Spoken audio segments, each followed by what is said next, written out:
Selamat datang kembali di pembahasan mendalam kita. Oke, kali ini kita lihat sumber-sumber yang Anda bagikan ya, tentang bagaimana manusia kayaknya dari dulu selalu mencoba memahami satu sama lain. Pernah nggak sih Anda merasa, wah orang ini kok cara berpikirnya beda banget ya sama saya? Kayak dari planet lain gitu. Nah, ternyata nih, dorongan buat mengelompokkan, buat memahami pola perilaku orang, itu udah ribuan tahun umurnya. Bukan hal baru sama sekali loh. Iya, betul sekali. Sumber Anda ini nunjukin tema yang menarik ya. Sepanjang sejarah, kita tuh selalu aja cari cara buat memetakan tipe-tipe manusia. Rasanya ini kayak kebutuhan mendasar ya. Mari kita coba bedah lebih dalam. Kayaknya emang manusia itu terprogram buat nyari pola gitu ya di tengah keragaman orang. Tepat, tepat. Kebutuhan buat memprediksi dan memahami orang lain itu fundamental banget. Kalau kita mundur ke Yunani kuno, ya sekitar 400 SM lah, kita ketemu Hippocrates, sering disebut bapak kedokteran kan. Nah, sumber Anda ini menyoroti teorinya dia tentang 4 humor. Humor, maksudnya cairan tubuh gitu ya, bukan yang lucu-lucu. Ya betul, cairan tubuh. Dia percaya temperamen dasar kita, gimana cara kita bereaksi, itu ditentukan oleh keseimbangan cairan ini. Oh, oke. Apa aja tuh 4 itu? Gini, ada darah, nah ini dikaitkan sama sifat sanguine, orang yang optimis, ceria, supel gitu. Terus ada empedu kuning, itu untuk choleric, yang berapi-api, mudah marah, tapi juga ambisius. Yang temperamental gitu ya? Bisa dibilang gitu. Lalu empedu hitam, ini untuk melankolik, cenderung murung, analitis, kadang perfeksionis. Dan terakhir, lendir, untuk phlegmatic, yang tenang, kalem, stabil, kadang agak lamban mungkin ya. Phlegmatic. Iya. Menurut Hippocrates, kesehatan fisik dan mental itu datang dari keseimbangan keempatnya. Kalau nggak seimbang, ya itu bisa menjelaskan penyakit atau tipe kepribadian. Wah, menarik banget ya. Jadi mereka coba memetakan sesuatu yang kompleks kayak kepribadian gitu ke elemen fisik yang terbatas kayak cairan tubuh.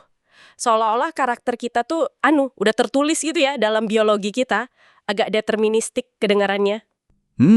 Bisa dilihat begitu pada masanya ya.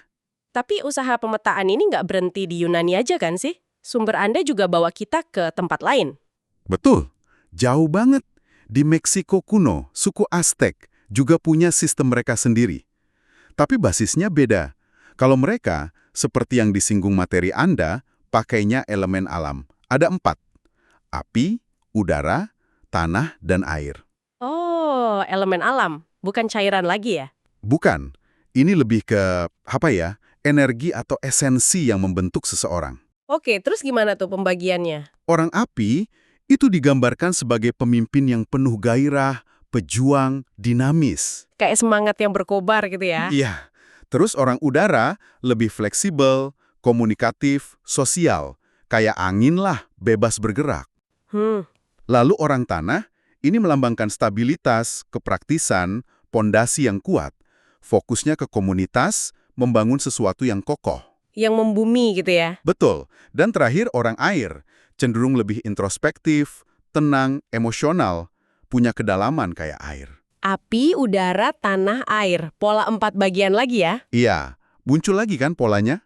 Meskipun basisnya beda, cairan tubuh versus elemen alam, tujuannya kayaknya sama ya, cari kerangka buat memahami perbedaan mendasar antar manusia.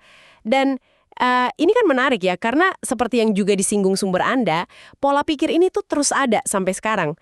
Kayak misalnya kerangka kerja modern di ISC itu. Betul sekali. Di ISC juga mencoba memetakan gaya perilaku ya. Dominan, influensial, stabil, cermat itu kan. Untuk pemahaman di tempat kerja, interaksi sosial. Iya, mirip tujuannya. Jadi apa nih benang merah yang bisa kita tarik dari semua ini? Khususnya buat Anda yang lagi dengerin sekarang.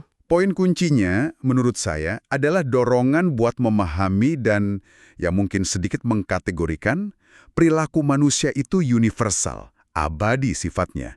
Entah itu lewat humornya Hippocrates, elemen Aztec, atau model modern kayak di ISC yang Anda sebut tadi, tujuannya mirip-mirip. Apa itu? Ya, mencoba ngenalin pola supaya kita bisa interaksi lebih efektif. Tapi yang penting banget ingat, dan ini ditekankan juga di sumber Anda, ini bukan soal ngasih label kaku atau ngejudge. Oke. Bukan buat mengkotak-kotakan orang ya? Bukan sama sekali. Nggak ada tipe yang lebih baik atau lebih buruk. Tujuannya lebih ke menghargai keragaman. Keragaman cara kita mikir, cara kita komunikasi, cara kita bertindak. Memahami pola ini bisa bantu kita menyesuaikan pendekatan kita ke orang lain. Jadi lebih fleksibel gitu ya? Tepat.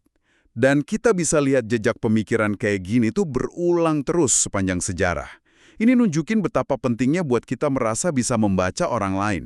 Jadi intinya nih, usaha memahami tipe orang ini bukan penemuan baru abad 21 ya? Jauh dari itu. Sistemnya mungkin berubah, bahasanya ganti, tapi idenya tetap sama, manusia itu beragam. Dan ngakuin serta memahami keragaman itu kunci interaksi yang lebih baik. Bukan soal mengkotak-kotakan, tapi lebih kayak bangun jembatan pemahaman gitu ya. Nah, itu dia. Dan pemahaman ini nyambungnya ke konsep fleksibilitas yang juga disinggung sumber Anda. Kunci komunikasi efektif itu bukan cuma tahu tipe kita sendiri, tapi juga mampu ngenalin dan beradaptasi sama gaya orang lain. Bisa switch gaya gitu ya? Kurang lebih, setiap pola perilaku kan punya kekuatan dan kelemahannya sendiri. Punya tempat dan fungsinya masing-masing dalam mosaik interaksi manusia ini. Oke, nah sebagai penutup nih, mungkin ada sedikit bahan renungan ya buat Anda di rumah atau dimanapun Anda mendengarkan. Coba deh, setelah lihat jejak sejarah ini, perhatikan cara Anda sendiri selama ini. Gimana Anda secara intuitif mungkin mengenali pola atau mengkategorikan orang di sekitar Anda? Sadar atau nggak sadar gitu. Dan apakah dengan menyadari bahwa upaya kayak gini udah berlangsung ribuan tahun, itu ngasih Anda perspektif baru, mungkin cara pandang baru dalam berhubungan dengan orang lain? Coba direnungkan.